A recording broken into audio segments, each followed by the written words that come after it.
গত 11 ডিসেম্বর 2025 তারিখ দুপুর আনুমানিক 12 ঘটিকার সময় রাজধানীর পুরান ঢাকার সূত্রাপুর থানাধীন শ্যামবাজার এলাকায় মাওলাবক্স চক্ষু হাসপাতালের সামনে ব্যবসায়িক বিরোধের জেরে শ্যামবাজার কাঁচা বাজার মালিক সমিতির সাবেক সভাপতি ও মশলা ব্যবসায়ী আব্দুর রহমান বয়স 55কে গুলি করে হত্যা করা হয়।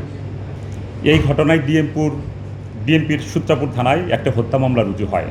সেই মামলা নাম্বার হলো 7 তারিখ 11/12/2025 খ্রিস্টাব্দ, ধারা 302/34 পেনাল কোড। ঘটনাটি বিভিন্ন গণমাধ্যমে প্রচারিত হলে এলাকায় ব্যাপক চাঞ্চল্যের সৃষ্টি হয়। পদ্মা সেতু, মেট্রো রেল এবং এলিভেটেড এক্সপ্রেসওয়ে নির্মাণের গর্বিত অংশীদার বসুন্ধরা সিমেন্ট এবং র্যাব আসামিদের গ্রেপ্তারে তাৎক্ষণিকভাবে গোয়েন্দা নজরদারি বৃদ্ধি করে। পরবর্তীতে গত 11 ডিসেম্বর 2025 তারিখ রাত আনুমানিক 22টা 5 ঘটিকার সময় র্যাব 10-এর একটি চৌকস আভিযানিক দল এবং র্যাব 4-এর সহযোগিতায় আধুনিক প্রযুক্তির ব্যবহারের মাধ্যমে ডিএমপির দারুস সালাম থানাধীন কল্যাণপুর বাস স্ট্যান্ড এলাকায় বিশেষ অভিযান পরিচালনা করা হয়। অভিযানের চাঞ্চল্যকর এই হত্যা মামলার প্রধান আসামি এমামুল এহসান নয়ন, বয়স 46, পিতা রহমতুল্লাহ, সাং শ্যামপুর, থানা কদমতলী, ডিএমপি ঢাকা, এবং তার সহযোগী অয়ন গাঙ্গুলি পলাশ, বয়স 44, পিতা মৃত নরেশ গাঙ্গুলি, সাং শাহপরান, থানা দাউদকান্দি, জেলা কুমিল্লা। এই দুজনকে ঘটনার 12 ঘন্টার মধ্যে গ্রেপ্তার করা হয়। গ্রেপ্তারের পর আসামি এমামুল এহসান নয়নকে জিজ্ঞাসাবাদে ডিএমপির শ্যামপুর থানা এলাকা হতে একটি বিদেশি রিভলভার, 20 রাউন্ড তাজা কার্তুজ ও হত্যাকাণ্ডে ব্যবহৃত 2টি ফায়ার করা কার্তুজের খোসা উদ্ধার করা হয়। জব্দকৃত আলামত সহ গ্রেপ্তারকৃতদের সংশ্লিষ্ট থানায় হস্তান্তর কার্যক্রম প্রক্রিয়াধীন। প্রাথমিক অনুসন্ধানে জানা যায় যে আসামি এমামুল এহসান নয়ন রহমতুল্লাহ গ্রুপ অফ কোম্পানির চেয়ারম্যান ও মশলার ব্যবসায়ী।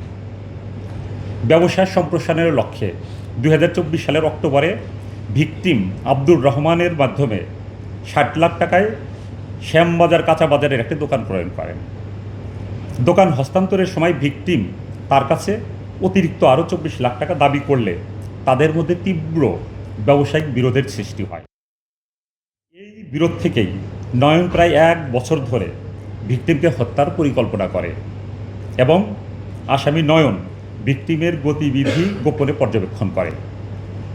পরিকল্পনার অংশ হিসেবে গত সেপ্টেম্বর মাসে 1,05,000 টাকায় একটি বিদেশি রিভলভার ও কার্তুজ ক্রয় করে এবং নেপালে পলায়নের উদ্দেশ্যে নেপালের নন অন অ্যারাইভাল ভিসার জন্য অনলাইনে আবেদন করে এবং 13 তারিখের বিমানের টিকিটও ক্রয় করে। পরিকল্পনা অনুযায়ী গত 11 ডিসেম্বর সকাল 9টা 30 ঘটিকায় নয়ন তার স্ত্রীর ভাই পলাশের সঙ্গে পোস্তগোলায় দেখা করে এবং হত্যার চূড়ান্ত ছক তৈরি করে। পরবর্তীতে ভিকটিম আব্দুর রহমান মাওলাবক্সের গলি দিয়ে দোকানে যাওয়ার সময় চক্ষু হাসপাতালের সামনে পৌঁছালে নয়ন হাতে থাকা বিদেশি রিভলভার দিয়ে প্রথমে বুকে গুলি করে। বুকে গুলি করার পরে ভিকটিম যখন মাটিতে পড়ে যায় তখন তার মাথায় গুলি করে তাকে হত্যা করে। ঘটনার পর তারা বিভিন্ন জায়গায় পলায়নের চেষ্টা করে। প্রথমে তারা যায় নারায়ণগঞ্জ, ওখানে গিয়ে খাওয়া দাওয়া করে। তারপর দেখলো যে নারায়ণগঞ্জ এইখানেও তাদের জন্য নিরাপদ না। তারপর সেখান থেকে মিরপুর 10 থেকে কল্যাণপুর বাস স্ট্যান্ডে যায়। আমরা জিজ্ঞাসাবাদে যেটা জেনেছি যে ওইখান থেকে সে টিকিট কাটবে, টিকিট কেটে তারা কুয়াকাটার ওই দিকে যাবে। অর্থাৎ গতকাল তো ছিল 11 তারিখ আর তার ফ্লাইট ছিল 13 তারিখ। এই যে মাঝখানে যেই সময়টা, এই সময়টা জিজ্ঞাসাবাদে যেটা মনে হয়েছে সে এক জায়গায় স্থির থাকতে চায় নাই ধরা পড়ার ভয়ে। সে চাচ্ছিল যে সে লং ডিস্টেন্সে বিভিন্ন জায়গায় মুভমেন্টে থাকতে, আর যখন সময় হবে তখনই সে বিমানে উঠে যাবে। কিন্তু আলটিমেটলি সেটা হয় নাই। সে কল্যাণপুর যাওয়ার সময় সেই বাস স্ট্যান্ডে কুয়াকাটা যাওয়ার জন্য যখন প্রস্তুতি নিচ্ছিল কল্যাণপুর বাস স্ট্যান্ডেই র্যাবের হাতে আটক হয়।